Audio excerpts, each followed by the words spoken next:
ఆ రోజు ఆ రూమ్ లో చెప్పబడిన మాటే నన్ను ఈ రోజు ప్రయోజకునిగా చేసింది. ఆ రూమ్ లో చెప్పబడిన ఆ మాటల సందేశమే, ఆ మెసేజే నన్ను ఈ రోజు ప్రలోభేతం చేసింది. హల్లెలూయా. ఈ నోట్లో నుంచి కూడా ఆ మాట రావాలంటే దేవుని మీద నమ్మకం ఉంచాలి. అంతేలే కానీ పక్కన స్లిప్ వేస్తాలే, పడేది మా రూమ్మేటేలే, ఇబ్బంది ఏం లేదులే అని ఆలోచనలు ఎలా మాకు. దేవుని సహాయంతోనే నువ్వు వెళ్ళు, దేవుని సహాయంతోనే నువ్వు వెళ్ళు. నేను కూడా వెళ్ళే ప్రతి ఎగ్జామ్లో కూడా ఆయన సహాయమే పొందుకొని వేడుకొని వెళ్ళేవాడిని. ఆయనే సహాయం చేసేవాడు. నా పక్కన అమ్మాయి పడినప్పుడు ఎగ్జామ్స్లో నాకు బాధ అనిపించేది. ఎందుకు? నేను ప్రార్థన చేసుకున్నట్టు ఈ అమ్మాయి నాకే చూస్తుంది, నేను నేర్పేసి తల్లని ఎందుకు మనకి తల్ల ఎలాంటి వాళ్ళు పడకూడదు దేవుడు అని చెప్పేసి అనుకున్నాను మనసులో. కానీ బయటికి చెప్పుకున్నాను కాదు. ఎందుకంటే అయ్యా నీవే నాకు సహాయం చేయ్యా, నీవు తప్ప నాకు ఎవరు సాయం చేయని ఒక 2 క్వశ్చన్లు రాయడం, ఆయన నడుపుకోవడం, దేవుని నడుపుకోవడం, మళ్ళీ స్టార్ట్ చేసుకోవడం. ఎందుకంటే మరలా నేను అదే ప్లేస్లో సప్లీకి రాకూడదు.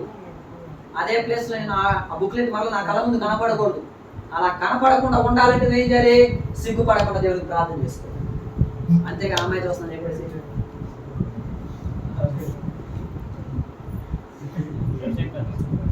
అలా చేసామనుకోండి ఏముంటుంది, మళ్ళా ఆ బుక్లెట్ నీ కళ్ళ ముందు కనపడుద్ది. మేడల మీద ఆధారపడి మనం 2-1, 2-2లో కూడా అంతే.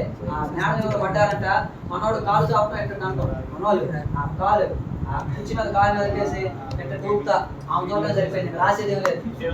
ఏముంది, మరలా రాయడానికి వెళ్ళారు. నమ్మండి, ఎగ్జామ్ హాల్లో ఉన్నప్పుడు దేవుడి మీద ఆధారం ఉంది, ఎగ్జామ్ హాల్ బయట ఉన్నప్పుడు కూడా దేవుడి మీద ఆధారం. నేను సబ్జెక్ట్ ఆగినంత మాత్రం నీ జీవితం ఆడిపోయినట్టు కాదు, ఉద్యోగం రాకపోయినంత మాత్రం జీవితం అయిపోయినట్టు కాదు. జీవితం అనేది బ్రతుకు తెరువు కోసమే ఉద్యోగం అనేది నీకు అవసరం, కానీ ఉద్యోగమే నీకు బ్రతుకు కాదు. సైంటిస్టులు కూడా చెప్పిన మాట ఏంటంటే, శాస్త్రవేత్తలు కూడా చెప్పిన మాట ఏంటంటే, చదువుకుంటే ఒక స్థాయిలో ఉంటాడు కానీ సంతోషంగా ఉండడని మనం చెప్పలేము. అది దేవుడి మీద ఆధారపడి.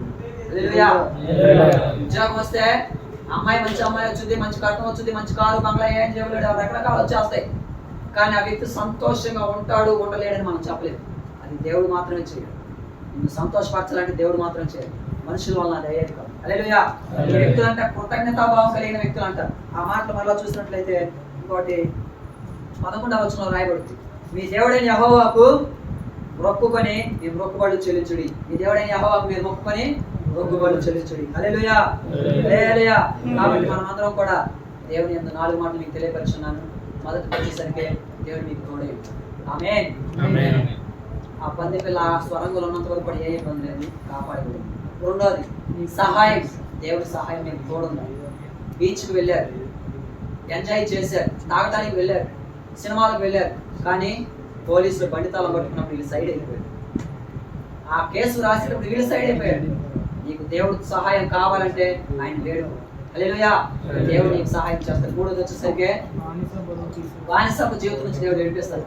ఆ అబ్బాయి దేవుని నమ్మకం ముందు వరకు కూడా ఇష్టానుసారంగా జీవించేవాడు. మనవాళ్ళు కూడా కొంతమంది ఉంటారు, అసలు బెడ్ కూడా సరిగ్గా దులిపేవారు ఉండరు, అసలు బెడ్లు కూడా సరిగ్గా తొలపరు, ఆ షింకు దగ్గరికి అయితే వాటర్ కూడా సరిగ్గా కొట్టరు.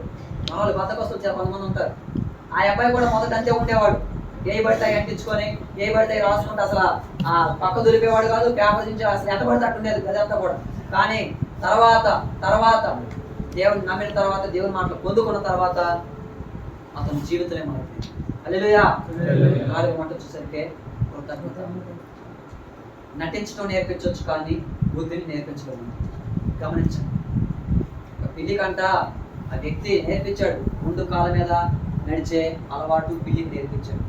ఇది చూసిన విలేకరులు వీళ్ళందరూ కూడా భలే ఉంది అని చెప్పేసి వెళ్ళారు, ఇంట్రాగేషన్ చేశారు, మైక్లను అక్కడ పెట్టారు.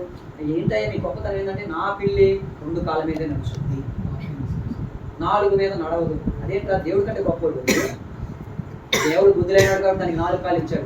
చూడు 2 కాళ్ళ మీద నడిపేస్తున్నాను అని చెప్పేసి 2 కాళ్ళ మీదే నడిచేట్లు చేశాడు. హల్లెలూయా.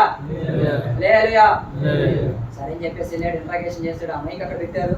సరే మీ పిల్లిని అన్నాడు. అన్నాడు. ఏమని వాడి భాషలో పిలిచేసరికి అది అలాగ వచ్చేస్తుంది. టీ కప్ తీసుకుని సాసలో టీ కప్ పెట్టుకొని వచ్చి పెళ్ళికి అన్ని నేర్పించాడు. అది అలాగ వస్తుంటే వచ్చేస్తుంది. లేఖలు అందరూ రే నిజమే రే ఎవరైంది మీరు ఎవరు వాళ్ళందరూ కూడా ఇంట్రాగేషన్ ఉంది. నిజమే ఆశ్చర్యపోయేసరికి ఆ మైకులు అక్కడ పెట్టారు. వీడు మొదలు పెడదాం చెప్పేసరికి టీ తాగుదాం అనుకున్నాడు. వీడు టీ తాగుదాం అనుకునేసరికి ఆ ఎలక బావ అక్కడ ఎదురైంది. ఏ బావా? ఆ ఎలక బావ బాబు ఇలా తిరిగిందండి. మన కబడ్డీ ఆటలు వెళ్తారండి. ఆ ఎలక బావ వచ్చేసరికి ఆ సోఫా కింద నుంచి ఈ సోఫా కింద ఎమ్మట్లు వెళ్ళేసరికి ఈ పిల్లి బాగా 2 కాళ్ళు దించేసింది, 4 కాళ్ళు మీద నిలబడింది.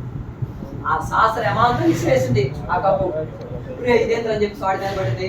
అగాంతంగా వెళ్ళి ఆ ఎలక బావ మీద పట్టేసుకుంది. ఆ లేఖలు చూసి ఆరేమో ఆ టైపులో ఏంట్రా ఇది, ముందు కాలం పిల్లిని శాస్త్రవేత్త నువ్వు దేవుడి కంటే గొప్పవాడిగా చెప్పు, 2 కాళ్ళే నీ పిల్లి అలా నడిచింది మరి 4 కాళ్ళ మీద అనేసరికి ఆ వ్యక్తి తలదించుకున్నాడు. 2 కాళ్ళ మీద నిలబెట్టడానికి దేవుడి కంటే ఎవడు గొప్పవాడు కాదు. దేవుడు మించిన వాడు ఇక్కడ ఎవరు లేడు. దేవుడి జ్ఞానం కంటే ఎక్కువ ఇక్కడ ఎవరు లేడు. ఎందుకంటే ఆయనకి తెలుసు నరమాత్రుడు శిల్పి అతను. ఎవరికి ఏది ఇవ్వాలో తెలుసు, ఏ టైంలో ఆర్గ్యులేట్ చేయాలో తెలుసు, ఏ టైంలో ఉద్యోగం ఇవ్వాలో తెలుసు, ఏ ఉద్యోగం ఇవ్వాలో తెలుసు, ఏ అమ్మాయిని దగ్గర తేవాలో కూడా దేవుడు తెలుసు. ఎందుకని నీ జీవితానికి ముందు ఆయన నిర్మాణం చేస్తున్నాడు. నీ జీవితాన్ని ఆయన ముందుగానే అన్ని ప్రీ ప్లాన్తో చేస్తున్నాడు. హల్లెలూయా. అంతేగాని సొంత పనులు ఎప్పుడు కూడా చేసుకోకూడదు. కాబట్టి కృతజ్ఞతాపూర్వకంగా కలిగి మనం జీవించాలి. నటించడం నేర్పించవచ్చు కానీ బుద్ధి నేర్పించకూడదు. బుద్ధి అనేది నీ పరిస్థితులు బట్టి ఆధారపడి ఉంది. బుద్ధి లేని వాడిగా నువ్వు జీవించడం, బుద్ధి కలిగిన వాడిగా నువ్వు జీవించాలి. హల్లెలూయా. చెప్పబడిన 4 మాటలు, చెప్పబడిన 4 మాటలు నేను చెప్తాను. అన్నోళ్ళు గట్టిగా చెప్పండి. ఓకేనా? ఇక్కడ కూర్చున్న వాళ్ళు స్పీడ్గా ఎమ్మట్లను లేచి అంశము చెప్పబడి 4 మాటలు టకా టకా చెప్తే మీకు ఇచ్చే దానిలో డబ్బులు ఇవ్వటం జరుగుతుంది. సరే, ఒక 5 లెక్క పెడతా చూసా.